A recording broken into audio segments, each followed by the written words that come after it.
हरे कृष्णा। भगवान श्री हरि विष्णु ने धर्म की रक्षा हेतु हर काल में अवतार लिया है। वैसे तो भगवान विष्णु के अनेक अवतार हुए हैं, लेकिन उनके 10 अवतार ऐसे हैं जो प्रमुख स्थान पाते हैं। भगवान विष्णु के दशावतार की पौराणिक एवं प्रामाणिक कथाएं इस प्रकार से हैं। मत्स्य अवतार। पुराणों के अनुसार भगवान विष्णु ने सृष्टि को प्रलय से बचाने के लिए मत्स्य अवतार लिया था, जिसकी कथा इस प्रकार है। कृतयुग के आदि में राजा सत्यवत हुए। राजा सत्यवत एक दिन नदी में स्नान कर जलांजलि दे रहे थे। अचानक उनकी अंजलि में एक छोटी सी मछली आई। उन्होंने देखा तो सोचा वापस सागर में डाल दूं, लेकिन उस मछली ने बोला, आप मुझे सागर में मत डालिए, अन्यथा बड़ी मछलियां मुझे खा जाएंगी। तब राजा सत्यवत ने मछली को अपने कमंडल में रख लिया। मछली और बड़ी हो गई तो राजा ने उसे सरोवर में रख दिया। तब देखते ही देखते मछली और बड़ी हो गई। राजा को समझ आ गया कि ये कोई साधारण जीव नहीं है। राजा ने मछली से वास्तविक स्वरूप में आने की प्रार्थना की। राजा की प्रार्थना सुन साक्षात 4 भुजाधारी भगवान विष्णु प्रकट हो गए। भगवान विष्णु ने कहा कि यह मेरा मत्स्य अवतार है। भगवान ने सत्यवत से कहा, सुनो राजन, आज से 7 दिन बाद प्रलय होगी। तब मेरी प्रेरणा से एक विशाल नाव तुम्हारे पास आएगी।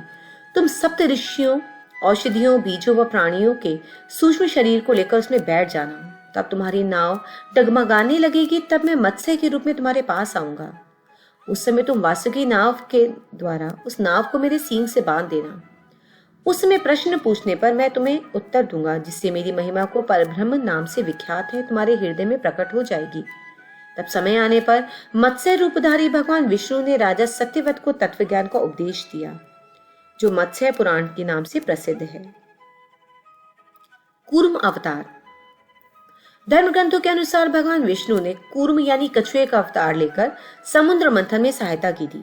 भगवान विष्णु के कूर्म अवतार को कच्छप अवतार भी कहते हैं, जिसकी कथा इस प्रकार है। एक बार महर्षि दुर्वासा ने देवताओं के राजा इंद्र को श्राप देकर श्रीहीन कर दिया था। इंद्र जब भगवान विष्णु के पास गए तो उन्होंने समुद्र मंथन करने के लिए कहा। तब इंद्र भगवान विष्णु के कहे अनुसार दैत्यों व देवताओं को साथ लेकर समुद्र मंथन के लिए तैयार हो गए। समुद्र मंथन करने के लिए मंदराचल पर्वत को मथानी एवं नागराज वासुकी को नेति बनाया गया। देवताओं और दैत्यों ने अपना मतभेद भुलाकर मंदराचल को उखाड़ा और उसे समुद्र की ओर ले चले, लेकिन वे उसे अधिक दूर तक नहीं ले जा सके। तब भगवान विष्णु ने मंदराचल को समुद्र तट पर रख दिया। देवता और दैत्यों ने मंदराचल को समुद्र में डालकर नागराज वासुकी को नेति बनाया, किंतु मंदराचल के नीचे कोई आधार नहीं होने के कारण वह समुद्र में डूबने लगा। यह देखकर भगवान विष्णु विशाल कूर्म यानी कछुए का रूप धारण कर समुद्र में मंदराचल के आधार बन गए। भगवान कूर्म की विशाल पीठ पर मंदराचल तेजी से घूमने लगा और इस प्रकार समुद्र मंथन का कार्य भली भांति संपन्न हुआ। वराह अवतार। धर्म ग्रंथों के अनुसार भगवान विष्णु ने वराह अवतार ग्रहण किया। वराह अवतार से जुड़ी कथा इस प्रकार है। पुरातन समय में दैत्य हिरण्याक्ष ने जब पृथ्वी को ले जाकर समुद्र में छिपा दिया था, तब ब्रह्मा जी की नाक से भगवान विष्णु वराह रूप में प्रकट हुए। भगवान विष्णु के इस रूप को देखकर सभी देवता व ऋषि मुनि उनकी स्तुति करने लगे। सबके आग्रह पर भगवान वराह ने पृथ्वी को ढूंढना प्रारंभ कर दिया। अपनी थूथनी की सहायता से उन्होंने पृथ्वी का पता लगा लिया और समुद्र के अंदर जाकर अपने दांतों पर रखकर वे पृथ्वी को बाहर ले आए। जब हिरण्याक्ष दैत्य ने यह देखा तो उसने भगवान विष्णु के वराह रूप को युद्ध के लिए ललकारा। दोनों में भीषण युद्ध हुआ। अंत में भगवान वराह ने हिरण्याक्ष का वध कर दिया। इसके बाद भगवान वराह ने अपने खुरों से जल को स्तंभित कर उस पर पृथ्वी को स्थापित कर दिया। वामन अवतार। सतयुग में प्रहलाद के पौत्र दैत्यराज बलि ने स्वर्गलोक पर अधिकार कर लिया। सभी देवता इस विपत्ति से बचने के लिए भगवान विष्णु के पास गए। तब भगवान विष्णु ने कहा कि मैं स्वयं देव माता अदिति के गर्भ से उत्पन्न होकर तुम्हें स्वर्ग का राज दिलाऊंगा। कुछ समय पश्चात भगवान विष्णु ने वामन अवतार लिया। एक बार जब बलि महान यज्ञ कर रहा था, तब भगवान वामन बलि की यज्ञशाला में गए और राजा बलि से 3 पग धरती दान में मांगी। राजा बलि के गुरु शुक्राचार्य भगवान की लीला समझ गए। उन्होंने बलि को दान देने से मना कर दिया। लेकिन बलि ने फिर भी भगवान वामन को 3 पग धरती दान में देने का संकल्प ले लिया। भगवान वामन ने विशाल रूप धारण कर एक पग में धरती और दूसरे पग में स्वर्गलोक नाप लिया। जब तीसरा पग रखने की बात का कोई स्थान ही नहीं था, तो बलि ने अपना सिर भगवान वामन के आगे कर दिया। भगवान वामन ने उसके सिर पर अपना पग रख लिया। बलि के सिर पर पग रखते ही वह सुतल लोक में पहुंच गया। बलि की दानवीरता देखकर भगवान ने उसे सुतल लोक का स्वामी बना दिया। इस तरह भगवान वामन ने देवताओं की सहायता कर उसे स्वर्गलोक पुनः लौटा दिया। भगवान नरसिंह। भगवान विष्णु ने नरसिंह अवतार लेकर दैत्यों के राजा हिरण्याक्ष का वध किया। इस अवतार की कथा इस प्रकार है। धर्म ग्रंथों के अनुसार दैत्यों का राजा हिरण्याक्ष स्वयं को भगवान से भी अधिक बलवान समझता था। उसे मनुष्य, देवता, पशु, पक्षी, न दिन में, न रात में, न धरती पर, न आकाश में, न अस्त्र से, न शस्त्र से न मरने का वरदान प्राप्त था। उसे राजा में कोई भी भगवान विष्णु की पूजा नहीं करता था। उसे वह दंड देता था। उसके पुत्र का नाम प्रहलाद था। प्रहलाद बचपन से भगवान विष्णु का परम भक्त था। जब ये बात राजा को पता चली तो उसने क्रोधित हुआ और प्रहलाद को समझाने का प्रयास किया, लेकिन फिर भी जब वह नहीं माना तो राजा ने उसे मृत्युदंड दे दिया। हर बार भगवान विष्णु के चमत्कारों से बच गया। हिरण्याक्ष की बहन होलिका, जिसे अग्नि से ना जलने का वरदान प्राप्त था, वह प्रहलाद को लेकर धधकती हुई अग्नि में बैठ गई। तभी भगवान विष्णु की कृपा से प्रहलाद बच गए और होलिका जल गई। तब हिरण्याक्ष स्वयं प्रहलाद को मारने ही वाला था। तब भगवान विष्णु नरसिंह का अवतार लेकर खंबे से प्रकट हुए और उसे नाखूनों से हिरण्याक्ष का वध कर दिया। भगवान परशुराम। हिंदू धर्म ग्रंथों अनुसार परशुराम भगवान विष्णु के प्रमुख अवतारों में से एक हैं। भगवान परशुराम के जन्म से संबंधित 2 प्रचलित कथाएं हैं, किंतु हरिवंश पुराण के अनुसार जो कथा है वह मैं आपको सुनाने जा रही हूँ। प्राचीन समय में महिष्मती नगरी में शक्तिशाली क्षत्रिय कार्तवीर अर्जुन सहस्त्रबाहु नाम का शासक था। वह बहुत ही अभिमानी और अत्याचारी था। एक बार अग्निदेव ने उसे भोजन कराने का आग्रह किया। तब राजा ने घमंड में आकर कहा, आप जा चाहे भोजन कर ले, यह सारा मेरा राज्य है। तब अग्निदेव ने वनों को जलाना शुरू कर दिया। एक वन में ऋषि आपव तपस्या कर रहे थे। अग्नि ने उनके आश्रम को भी जला डाला। इससे क्रोधित होकर ऋषि ने सहस्त्रबाहु को श्राप दिया कि भगवान विष्णु परशुराम के रूप में जन्म लेंगे और न सिर्फ सहस्त्रबाहु का ही बल्कि समस्त क्षत्रियों का सर्वनाश करेंगे।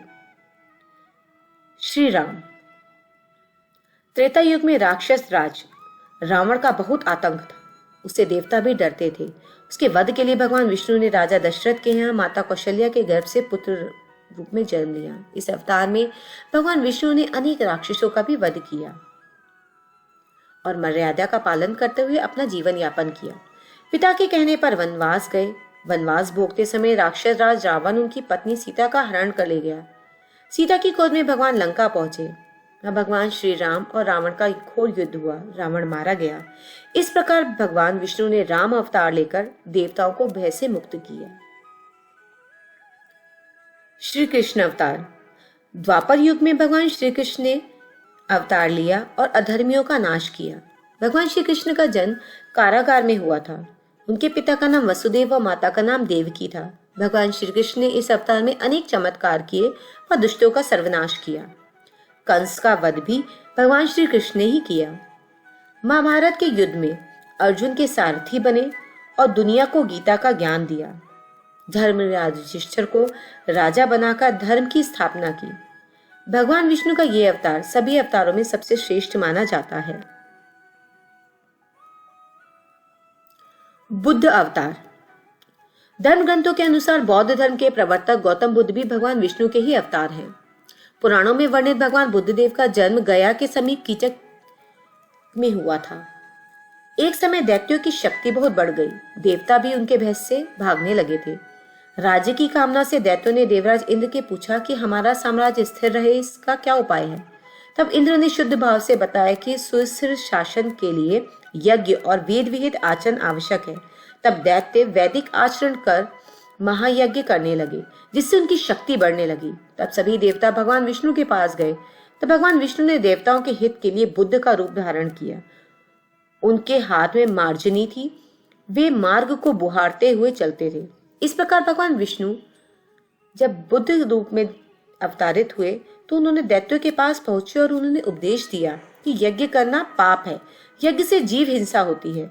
यज्ञ की अग्नि से कितने ही प्राणी भस्म हो जाते हैं। भगवान विष्णु के सुबदार से दैत्य प्रभावित हुए और उन्होंने यज्ञ करना छोड़ दिया। कल्कि अवतार। धर्म ग्रंथों के अनुसार भगवान विष्णु कलयुग में कल्कि रूप में अवतार लेंगे। कल्कि अवतार कलयुग और सतयुग के संधि काल में होगा। यह अवतार 64 कलाओं से युक्त होगा। कल्कि देवदत्त नामक घोड़े पर सवार होकर संसार के पापियों का नाश करेंगे और धर्म की पुनः स्थापना करेंगे। तभी सतयुग का प्रारंभ होगा। उम्मीद करती हूँ कि आपको ये जानकारी पसंद आई होगी। कृपया इस जानकारी को आगे बढ़ाएं। अगर आपको ये वीडियो पसंद आया हो तो इसको लाइक और शेयर जरूर कीजिएगा और अपने धर्म से संबंधित जानकारी प्राप्त करने के लिए मेरे इस चैनल को सब्सक्राइब कीजिएगा। उम्मीद करती हूँ कि आपको ये जानकारी रुचिकर लगी होगी। Thank you.